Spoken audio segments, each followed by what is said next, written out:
Hello and welcome to my speech titled Graphs Within Graphs, a story of developing spatial analysis tools for the needs of the game AI. There is a simple agenda. First of all, I will tell you a bit of an introduction. Who am I? Why is it worth listening to me? And what exactly did we want to achieve with those tools? And then we'll come to exactly those tools I will talk about. And firstly, the custom navigation we've built for our game. Then heat maps, which is not exactly innovative, but was quite useful in our project. Teleport handling, then hierarchical pathfinding for the needs of the optimization in our game AI. Finally, the most major subject, I would say, meaning region generation from the game level. And at last, a simple mechanism of signal filters and connected to the perception mechanism. Okay, who am I? I am an AI developer. I've been working at QED software for last 5 years. And majority of my time there has been spent working on a Grail, which is a middleware for implementing and designing game AI. And we've been doing some contract work, like recently I've been assigned to help Ice Code Games with their hardware too. And we have one project which I unfortunately cannot talk much about. And one internal project which was basically a proof of concept for our tool Grail, which is called Tactical Troops Unforeseen Shift. And it will be a basis for this talk. So yeah, what is Tactical Troops? Basically, it was, like I said, proof of concept for few of our techniques. And because of that, it was a pain. We did everything we could to make our lives unbearable with this game, to make sure that our tool is elastic enough to be worthwhile. So this game is a turn-based tactics game, which is basically something like Worms crossed Jagged Alliance. And we had a movement on continuous space, which was pain in itself. And then we added physical-based shooting. So there was not much randomness, just a random angle of a bullet shooting from a gun. We had dynamic movable covers, which changed the topology of the levels during your and enemy turns. And we had teleports, which could basically teleport anything. Your bullets, your grenades, obstacles, your units, everything. So that added up to a high complexity game. And to limit a bit the complexity of a game, we've made use of a fairly small arena-like maps. So yeah, the assumptions of AI in our game. We wanted to basically have two different types of AI. First was a creature AI, which was supposed to be simple. It was supposed to be just an obstacle to a player to kill and move on. It was nothing great, to say the least. Humanoid AI, on the contrary, was supposed to be a challenge to the player. It was supposed to set traps for the player and to be able to compete with the human player in multiplayer matches. So we also wanted to use more than one algorithm provided by our tool. So it gets a bit more complicated. And we've also decided to use a lot of pathfinding techniques because of the continuous space. It would be impossible to consider particular placement of units on your map if we consider whole continuous space. A simple introduction of the AI architecture in our game. Basically, we had 3 layers: strategic AI, tactical AI, and unit AI. Strategic AI provides units with goals at the beginning of their turn. Then those goals are passed to the tactical AI, which considers them as an evaluation function for simulations. And the simulation algorithm devises a plan for accomplishing those goals in the nearby future. And then the plan devised by tactical AI is passed on to the unit AI, which executes it. And in case of a big surprise for the particular unit, it can decide to tell tactical AI to reconsider the plan or recalculate it from the beginning. Okay, let's start with the navigation. First problems we've discovered in our game were that, yeah, basically continuous space. It was a problem, and we knew it would be a problem. We had also varied unit size, which also adds some complexity to this problem. And we had, like I said before, movable obstacles, which dynamically changes topology of the map. So how did we decide to handle it? Our first solution was to basically create a finely grained grid. We decided to use A-star pathfinding project, and we quickly discovered that it wasn't enough. This plugin was able to handle somehow agent size, but not during the pathfinding, only during the post-process of the path. So it was able to, for example, handle paths which would be a bit moved to the side so that the unit would not collide with obstacles, but it was not able to calculate a path involving narrow gaps through which unit could not move through. So yeah, we scrapped that idea very quickly. And we couldn't really find any alternative properly involving agent size. So we decided to do something that you usually should not do and create our own tools for that. So yeah, we created our own grid for this game. And this is how it looks like in our debugging, with our debugging gizmos. Like you can see that the green fields, green nodes are available to move through. And the transparent ones means that there is an obstacle and it's not a part of the graph. Okay, so saying that, we really needed to handle that different sized units. There is something called clearance-based pathfinding or annotated pathfinding. There are different terms for that. So basically you write some information of particular values to nodes which are interesting to you. And we obviously wanted to handle size of agents searching through the graph. So what you can see on this image is a little bit different. This is a fairly small unit considered to moving through this graph. The only difference are small red spaces, which you can see, for example, here. And it means that this node, those nodes are a part of the graph, but they are not available because the unit is too big. And how exactly do we achieve this? So basically, we run through every node on our graph, and we decided to place a circular collider on every node, starting with some small value, and then if the circle collided with an obstacle, it meant that a unit of that size was not able to move through this node. And if it didn't collide, we increased the circle, and so on until the circle collided. And the annotation embedded in all those nodes is a highest circle of the highest radius, which did not collide with any obstacle. So this is a fairly small unit. It was, I believe, 0.3 of a standard Unity unit. And here you can see a comparison between the small unit and the fairly big unit. As you can see, the second graph looks vastly different. Much more fields are unavailable. And let's start talking about annotated A-star, which basically is an A-star able to move through annotated graph. And it's not really something complicated. It's mostly plain A-star, but there is an additional condition in this algorithm, meaning that if the annotation of the node is smaller than the agent size, it is not available to our unit, and therefore it is not considered during this algorithm. It is considered as an obstacle. So yeah, the image shows how the exemplar path for the small unit look like. And here you have a comparison for the small and for the big unit coming from the same source to the same destination. And it looks vastly different. And it was more or less what we wanted to achieve. So yeah, did it help? Kinda, but not really.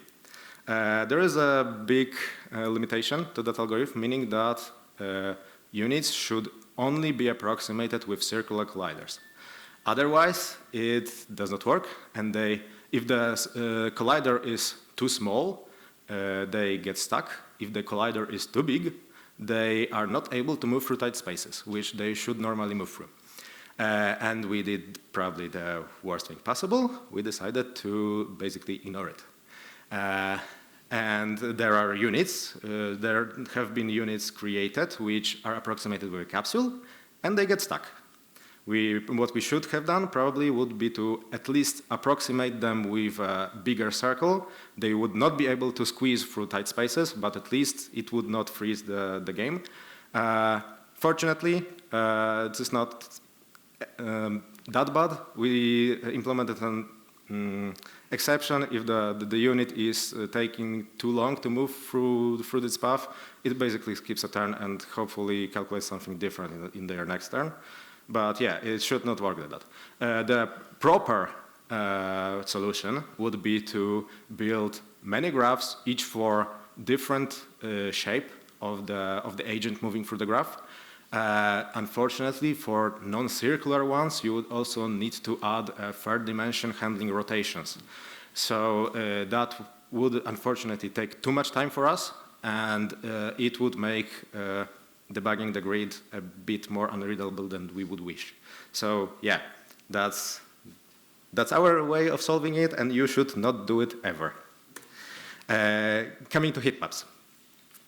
This is, like I said, not really a novel idea. Basically, it is an image representing values found through on some other image. So, for example, if the heat map is lighter or darker, then basically whatever you prefer, in the spaces in which the value in the corresponding image is bigger, and the opposite on the smaller values. In our case, we use that heat maps to bake them on our navigation nodes to increase or decrease the costs of the edges, of moving through the edges. And we had many of those maps, but only one stayed in the final game, and that was a mass map. Like I said before, we had a lot of dynamic obstacles which you could move through the levels, and we could not bake them into our navigation system. So we needed some way for units to know to avoid them. Each rigid body, because we are using Unity, which has a rigid body script, has a mass property, meaning how weighty is the unit. And we use that property to basically insert this mass into our navigation systems. And there is only one exception, which is active unit. At first, this exception wasn't there, and it was quite funny because the unit tried to avoid itself and was running in weird circles. So yeah, that exception was very, very needed. And it is the only one because we were able to handle it in time that we were. Yeah, basically we were able to handle it in time. Because it was locally recalculated whenever something changed. Every object knew that it has some mass, and whenever it moved, it deleted its mass from the previous nodes and inserted it again in the new nodes. And the image shows how the mass map looks like. The more red the spaces are, the heavier are the objects. So as you can see, here you have 3 units of an active player, and there is an active unit which doesn't have a corresponding mass map, and you have very heavy crates here. And basically the solution allowed us to have units which were able to avoid big centers of mass, unless it was good for them to push through those masses. Okay, so like I said, this is the one heat map that actually stayed in the game, and we had 3 others. So there was a damage map. We had a mechanism called Overwatch, which is quite common in tactical games, and units were able to place mines, which disappeared after settling in the space that they were thrown to. So we got rid of it because it was a bit heavy to calculate all those damage values onto our nav mesh. And the second one, probably biggest, it's kind of cheating. And this is not something we wanted to do with our showing off an AI in a game. So yeah, that's why we got rid of it. Threat map, it was simply too slow, much too slow. It was basically done that every unit who was able to see a certain node added one threat to it. And the more units were able to see this node, because the bullets were physics-based, there was a lot of shooting based on line of sight and line of fire. So whenever unit was able to see the space, it was threatened by that unit. And because of those movable covers, we basically needed to recalculate whole heat map constantly. It was not available to us. We couldn't afford that kind of computation complexity. And the third one is the teleportation map, which simply caused bugs. And yeah, about that. Teleports. So teleport map worked basically like mass map, but on teleports. We wanted the units to avoid teleports.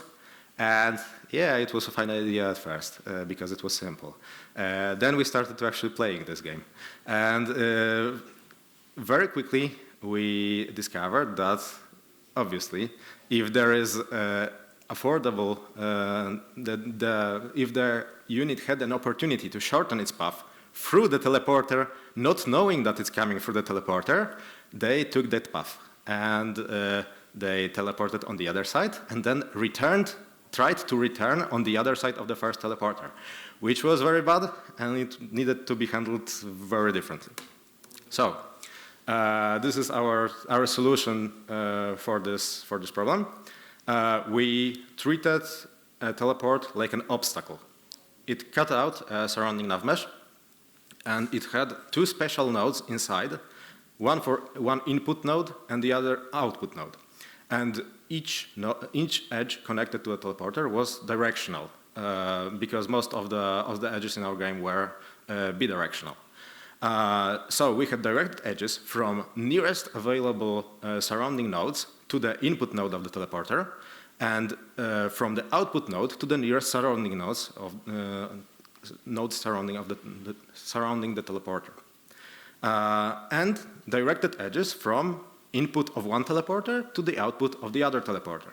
So that simple trick basically allowed us to handle teleports properly. Units were no longer accidentally entering teleporters. They needed to know that it would actually shorten their path. And yeah, that's one problem solved.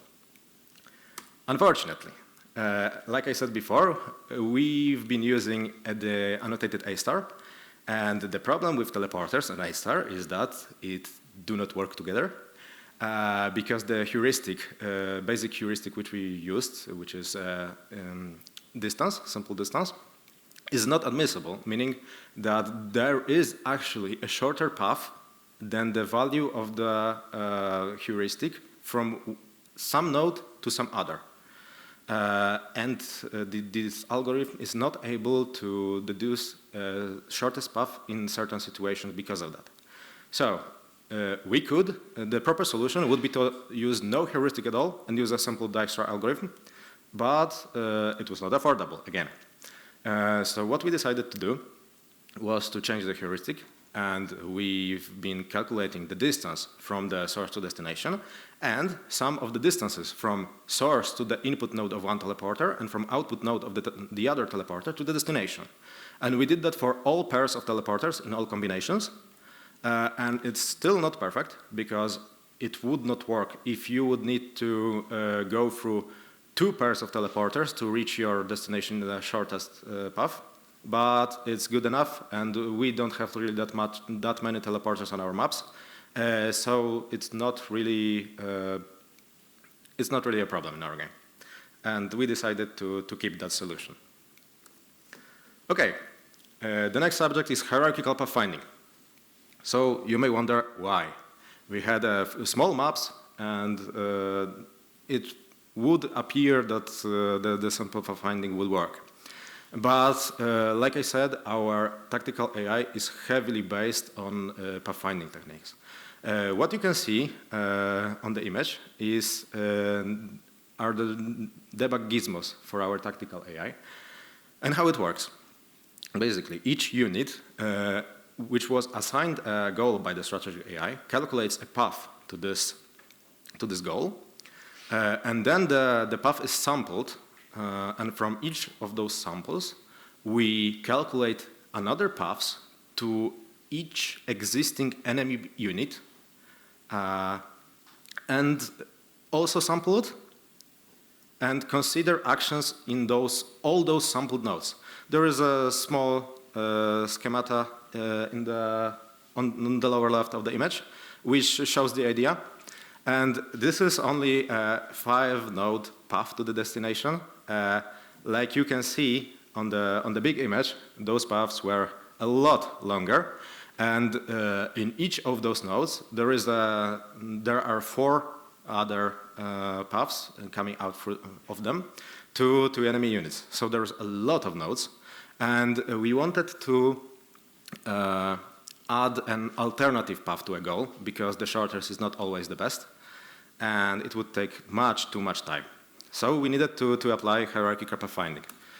How did we do that? The basic idea is that you divide your level into clusters, and each clusters in themselves are separate graphs, and all clusters in themselves create a separate graph. So you can search for the path between clusters and inside one cluster, just like you would search on a big map. The clusters we created are of an arbitrary size. This is 100. Those are 100 nodes clusters, and the whole map has about, I don't know, 10,000 nodes, maybe a bit more. So yeah, we created those clusters. They are visible on the image. The pink lines show you how those clusters look. And what you need to do when you have clusters, usually the algorithm for hierarchical pathfinding requires you to find so-called gates between clusters. That means that you should search for a pair of nodes where one node is in one cluster and the other in the other cluster, and they should have as big clearance as possible to basically create a highway between those clusters. But in our case, it was not really suitable, because every unit that would require to use the hierarchical graph, meaning that every unit involved in tactical AI, had the same size. So we didn't really need to check the size of the unit. What we actually need was a dense graph, which was pre-computed before running the AI algorithm. So we decided to find a closest available pair of nodes to corners and sides of each cluster. And when you have that gates generated, all you need to do is to search for a paths from each gates inside each gate node inside one cluster to each other gate node inside the same cluster. And the gates describe an edge between 2 clusters themselves. So this is a result of generating those highways between and inside the clusters, and it is detailed and it is pre-computed. So it allowed us to search for paths much quicker than on a standard grid. And then there is hierarchical A-star, which is an algorithm able to move through those graphs. So what you need to do to have a hierarchical search is you need to find a path from source to all gates in source cluster and connect it to them. Then you need to find paths from all cluster gates to the destination inside its cluster. And then you need to search through graph devised from clusters themselves. And when you get all those paths, you are able to resolve a path from source node to the destination node using those pre-computed paths. And it is less accurate than a normal pathfinding algorithm, But it's fair enough, and it's much, much quicker. There is a comparison of normal pathfinding and hierarchical pathfinding on the right. The paths are different, but they are of a similar length. And it didn't really matter that much. And here you can see paths between normal path and a hierarchical path of the bigger agent. And the differences are not really visible. The normal pathfinding path is a bit smoother, but that's that. The hierarchical one is good enough for our purposes. And what we achieved with this is apart from that, we added multi-threading to our pathfinding. There were multiple agents able to search through the hierarchical graph on different threads. And with the hierarchical pathfinding and this multi-threading trick, we were able to add the whole alternative path to the goal and lesser the time needed for computing the actual tactical AI in our game. So it is a success in every way possible. And then regions. So yeah, once again, why? We wanted more topology info about the level which we consider for our AI. It would allow us to deduce a bit about threat from other units, because if you knew that there is the closest enemy unit is 3 regions away from you, through 3 abstract regions away from you, probably it would not be able to threaten you because it should move such that it would have a line of sight to your unit, and it would take too much time for them in a single turn. And additionally, generating regions would generate choke points on the map, and they would be a great place to consider putting overwatches and mines to set traps for the player. So there was a lot of Google searching involved with this technique. I actually found an exact paper, a paper which did exactly what I wanted. This was some Chinese paper which unfortunately I've lost, so I will not include it in the sources. And it was great. It was exactly what I was searching for. It had only one problem. The algorithm didn't work. The idea was great, but the implementation had an infinite loop. And yeah, it is not affordable to have an infinite loop in your game. So I needed to come up with my own solution. And the solution is such. Basically, you need to create a depth map at first. You need to treat your level as a grayscale image. And in our case, the lighter spaces on the image you can see on the screen are the spaces that are deeper than the darker ones. And the depth is a function of nodes, node surroundings. In our case, we decided to use a function of a distance from the considered node to the nearest obstacle, and the square root of this distance and +1, so that no node, apart from obstacles, would have a depth of 0. And then when you have a depth map, you need to apply a watershed algorithm. So basically, you created some basins in a rock, let's say, and you need to flood those basins with water. And then whenever the water basins meet with each other, they create a watershed or a gate, and this is a choke point between 2 regions. And yeah, how to exactly do that? You need to find all local minima of a function you are considering. The example I'm showing you is one-dimensional, but we obviously needed a two-dimensional solution. And when you have those minima, you start flooding, meaning exploring evenly the surroundings, and then you count unique labels in this neighboring nodes. So if there is 0 unique label surrounding the node you're considering, it means that you found a new basin and you need to give it a new label. And if there is 1 unique label in the neighbors of the node, it means that this node is placed in a label in a region to which the other node belongs. And if there are 2+ unique labels neighboring the considered node, it means that you find a gate. You have found a gate. And you give this node whatever label from those available to it, because every node needs to have some label, and you mark it as a watershed or gate. I will probably use the term gate more in this talk. So yeah, you can see the image of how it works, more or less. And here is how we solved it. So like I said, the algorithm provided to me by the paper didn't work, and I decided to use nested BFSs. So I divided all the nodes available on the level by their depth into separate collections. And then, starting from the highest depth, I assign the frontier of the current depth. And the frontiers are the collections of nodes to be explored by the algorithm. Nodes to be able to explored by the algorithm. Then you explore this frontier until it is empty.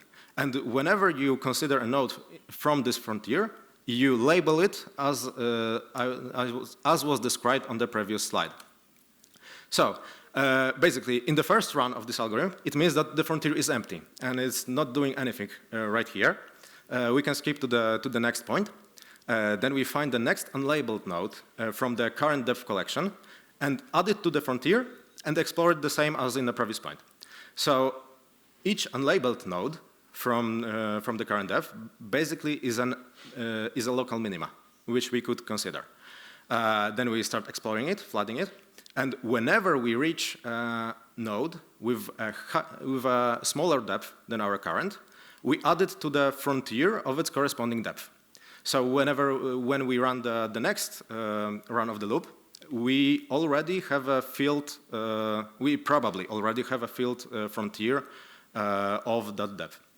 And we simply repeat the steps 3 to 4 until no node from the current depth is unlabeled. And then we decrease the depth. We run basically the whole algorithm again until out of depth and no node is unlabeled.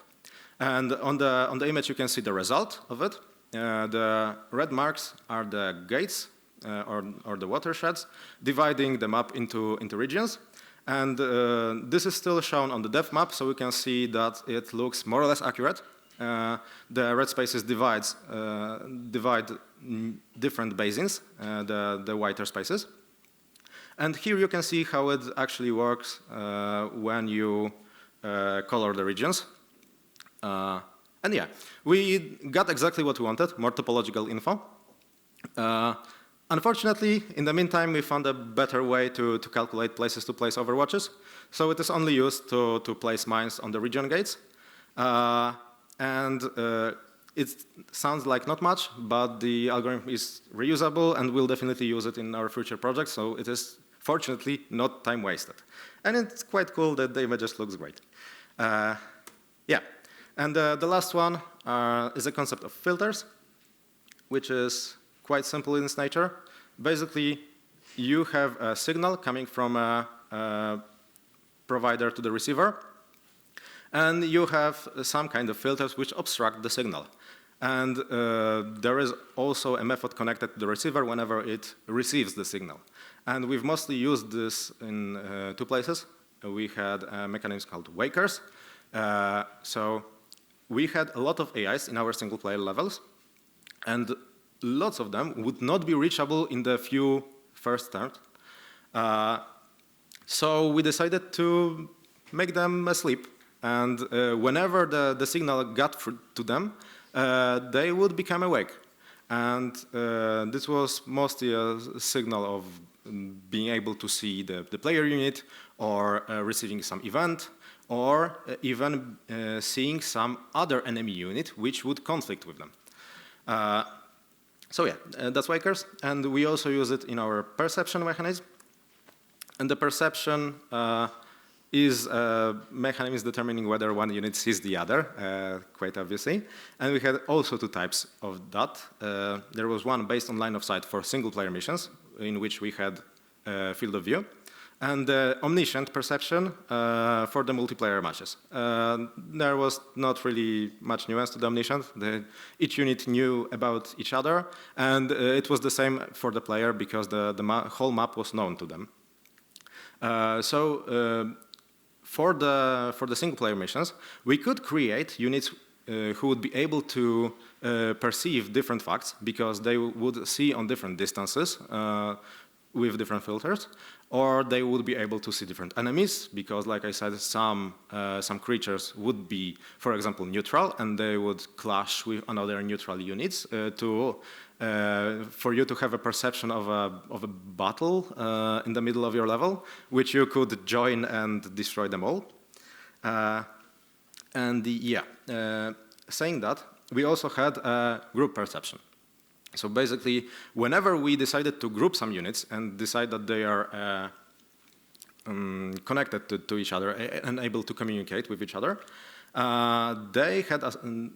we assigned them a group perception mechanism. Units were able to perceive their own surroundings, and whenever they would perceive something that would not be filtered by our filters, they would report it to a group perception. And there was different action generation for units that were able to, that knew about the other unit from the local perception or from the global perception. If the unit was seen in the local perception, we could attack them because there was line of sight, or we could approach them to have a better chances of actually shooting accurately at them. But whenever we were able to see them only with a group perception, meaning that some other unit perceived them and reported their position to us, those units were able to seek the position and flank them, or, for example, bombard them, ignoring the obstacles. This was a mechanism which was used in our game, and basically it was like shooting, but a turn later and ignoring obstacles. So the player would have an opportunity to avoid this damage and scatter through the map. So yeah, that sums up my presentation. I hope that you were able to learn something new, and that it would be useful for at least some of you. Those are the sources I've used to create the presentation. The first one is a quite well-known Red Blob Games blog, which is a good user for navigation graphs purposes. The second one is describing clearance-based pathfinding.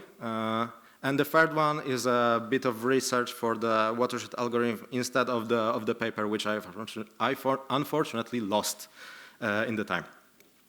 And yeah, obligatory slides so that they continue to pay me. We are here at the B2 if you want to talk with us about our game solutions and so forth. And if you have any questions, shoot me up now, or if you want to chat, I'm available at the booth, or you can mail me, or if you want to talk more casually, here's my Discord handle. Thank you.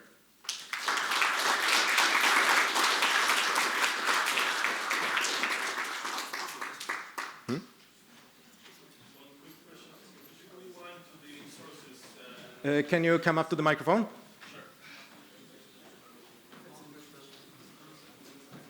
It's not a deep it's not a deep question, so I didn't want to approach. Could you rewind to the sources? Just quick picture. Yeah, thank you. No problem. Hey, great talk, thanks. So you talked about techniques like the clustering and the watershed algorithm, but I wanted to ask, what did actually change in the AI behavior? Was it like the purpose so that the AI avoids enemies and the landmines? What did it change in their behavior?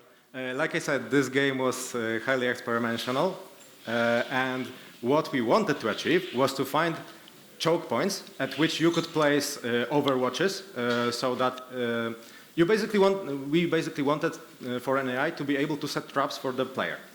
So we wanted the AI to place overwatches on those choke points and place mines on those choke points. Oh, so it was not for the movement, but for decisions like where to place mines and find good spots. Okay, and thanks. Like I mentioned, unfortunately we found a better way to place overwatches, so it's a lot of computational time just for placing mines, but it works. Great, thanks.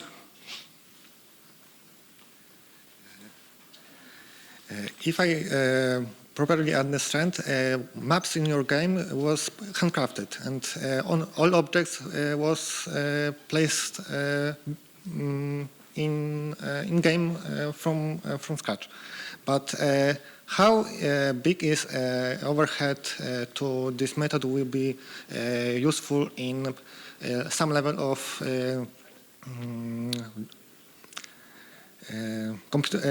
generated maps? You are still talking about regions or something different?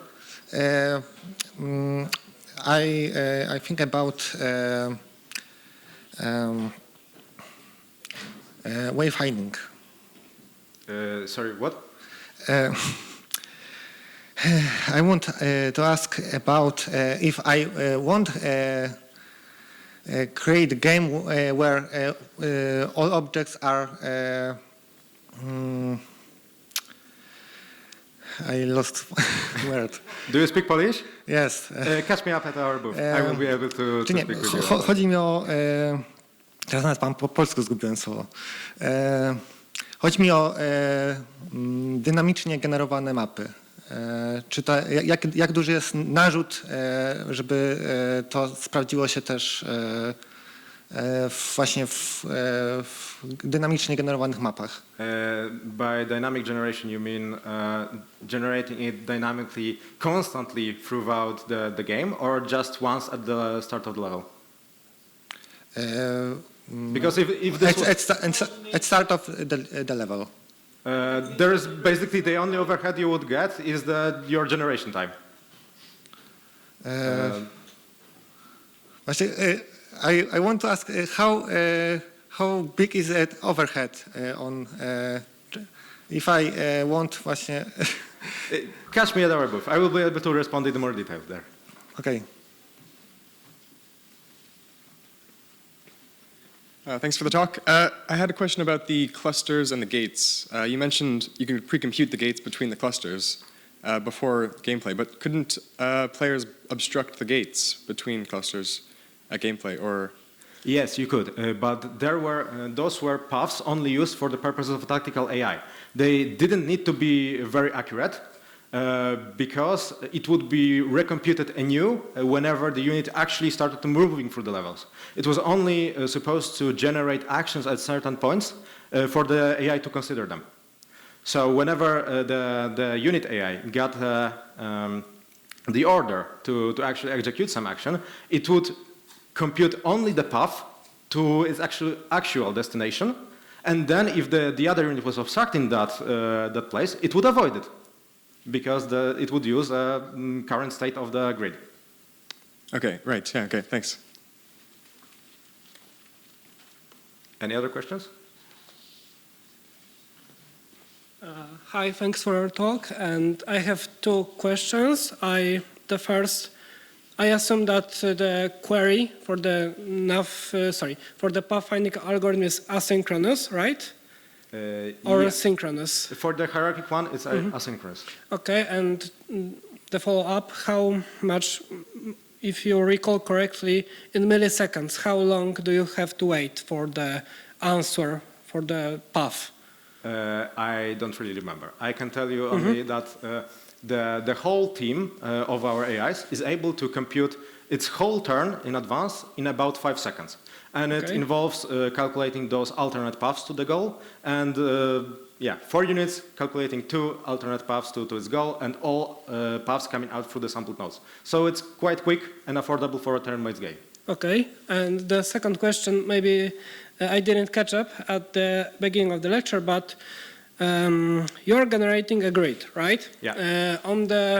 On the map, and I'm asking about how it's generated, because you have the map, I don't know, prefabs, some elements, and how you generate that the cell, right? Yeah. The node is available or not? Is by physics, by raycasting, or something else, or painting by hand? It's based on colliders. Colliders. We try to place their square collider of the exact size of this node, and if it collides with an object tagged obstacle, it's not available. Okay, so that's it. Thank you.